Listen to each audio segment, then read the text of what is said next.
네, 12월 임시국회 첫날인 오늘 국회는 정윤회 문건 논란과 관련해서 긴급 현안 질문을 실시하고 있습니다. 새누리당은 문건 내용이 사실이 아닐 가능성이 높다면서 검찰 수사를 지켜보자는 입장인 반면 새정치민주연합은 특검이나 국정조사를 통한 진상규명을 요구하고 있습니다. 네, 국회로 가보겠습니다. 김지선 기자. 네, 국회에 나와 있습니다. 네, 오늘 긴급 현안 질문에서 정윤회 문건이 논란이 되고 있군요. 네, 오늘 긴급 현안 질의의 안건은 크게 세 가지입니다. 첫 번째가 청와대 문서 유출과 비선 개입 의혹이고요. 두 번째가 4대강 자원외교 방산비리, 이른바 사자방 의혹입니다. 공무원 연금 개혁이 세 번째 안건인데요. 역시 질문은 첫 번째 안건에 집중되고 있습니다. 특히 청와대 문건 유출 당사자로 지목된 최모경이 자살과 관련해 청와대 민정수석실에 회유가 있었는지가 새로운 쟁점으로 부각된 상황인데요. 이를 둘러싼 여야의 공방도 치열합니다.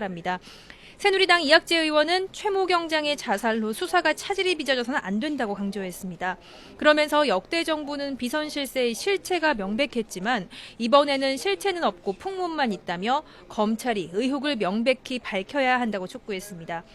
반면 새정치민주연합 박주선 의원은 대통령이 문건을 지라시로 규정하고 수사의 가이드라인을 제시했다며 검찰 수사를 믿기 어렵다고 밝혔습니다. 박 의원은 최경희의 자살과 관련해서도 청와대의 회유나 강압 수사가 있었던 것이 아니냐고 따져 물었습니다.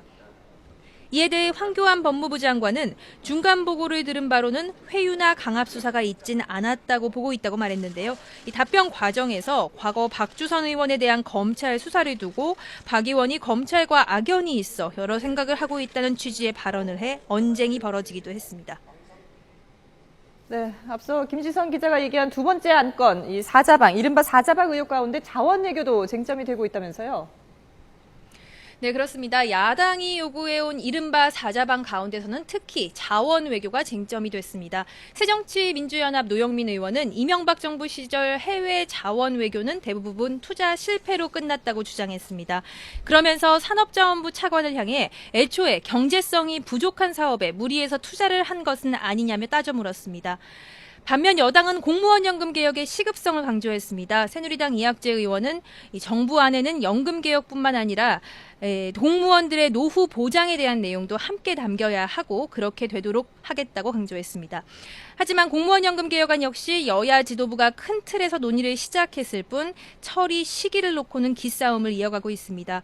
오늘 오후 3시 양당 원내 소속 부대표가 만나 지도부 합의에 따른 후속 대책을 논의할 예정입니다. 여야가 이렇게 사안마다 격돌하면서 민생법안 처리를 위한 12월 임시국회도 치열한 새 대결과 그에 따른 대치가 예상됩니다. 지금까지 국회에서 YTN 김지선입니다.